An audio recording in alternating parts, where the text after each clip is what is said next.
Hello, my name is Tylluan. I'm a solitary pagan witch. I'm an author and the founder of the Wolf and Howl Press. And today's little chat, again about psychic self-defense, because it's one of the things I'm asked about the most often. So, psychic self-defense, and this one is about how does the attacker actually put the hex into action? What are they doing in order to reach us? And it's actually quite a good question when you think of it, because if we're not there, and 99 times out of 100, oh, that was a big sigh from one of the dogs. 99 times out of 100, we're not there.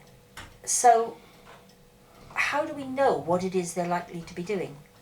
Well, there's lots of different things they do, but I'm going to talk about just a couple of them. The attacker basically has to find a way for their spell to reach you. Now, some who are fairly confident, they will try, they will do their little ritual or whatever it is they're doing, and they will empower the spell and send it off to us. And that's just like you would do any normal spell. You would do your ritual, and you empower your spell however it is you do it, whether you do it with your breath, which is my favourite thing of doing any spell, whether you do it with your breath, whether you do it with rubber bands, alcohol, magic mushrooms, I don't know.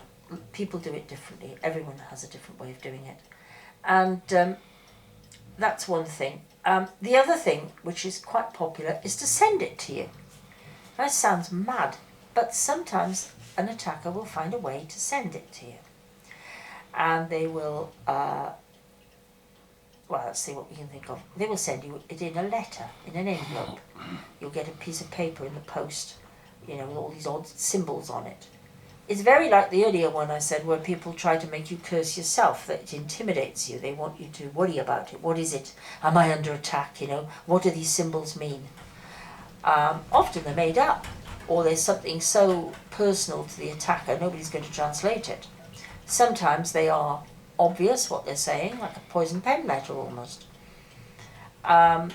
Sometimes you will get things that have appeared to blow onto your doormat or doorstep, a bit like a toddler's drawing, the sort of thing a child brings home from school or playgroup, and it looks as simple as that. And the idea is that you pick it up, rumple it up, take it indoors and put it in the bin, where it will stay in your house for a day or so until you empty the bin. And even then it will be on your property for a few more days until you have your bin collection or your recycling collection. And in fact, it's not a toddler's drawing at all. It's something somebody has drawn up to convey the curse to you. So that's one thing. Another one is that they will send you something which is fairly innocuous, like a birthday card, Christmas card. I have a relative who regularly sends me a hex every year in a Christmas card.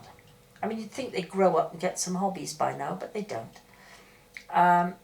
So yes, this is another thing where they send you something innocuous, and actually they have used it as part of their ritual, and they put a curse which they intend to convey by the picture on the card usually, or I don't know, anything really. It could be a photograph inside, something like that. Just be aware of it. Gifts are another way.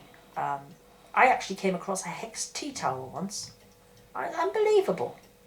But it was one of these souvenir tea towels, and it was used to convey a hex, a very nasty one. Pictures are another, where you get people who will give you a picture. See, the way a hex is conveyed is either the attacker takes something of you, or they give you something of them. And that's what the gift does. It gives you something of the attacker. It gives him a way in. It's almost like a little a doorway, if you like, a little wormhole to get himself in, because you've got something of his.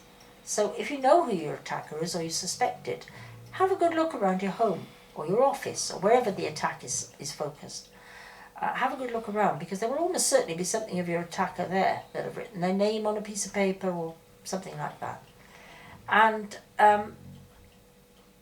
they're very simple methods, but they do convey hexes. And I don't want people to be paranoid, there's no need of that. But be thorough, be effective. Be your own detective, which I know I've said earlier in another video. Be your own detective and see what you can discover yourself. Might not be a hex at all, they might just be a very unpleasant person. Might be a person who wishes you ill but never does anything about it. But there are some who will try it. They'll try it via the internet, sending you messages, sending you little videos, little clips of things, little pictures, photos, same sort of thing, trying to get a way into you. So you really do have to get rid of it and keep away from it too. Keep away from the person you think is attacking you. And if you can't physically keep away from them, well, in an earlier video I've suggested creating a psychic shield. So you have to be near them. Make sure you've got your psychic armour with you, because it does help. Anyway, I hope that's been helpful.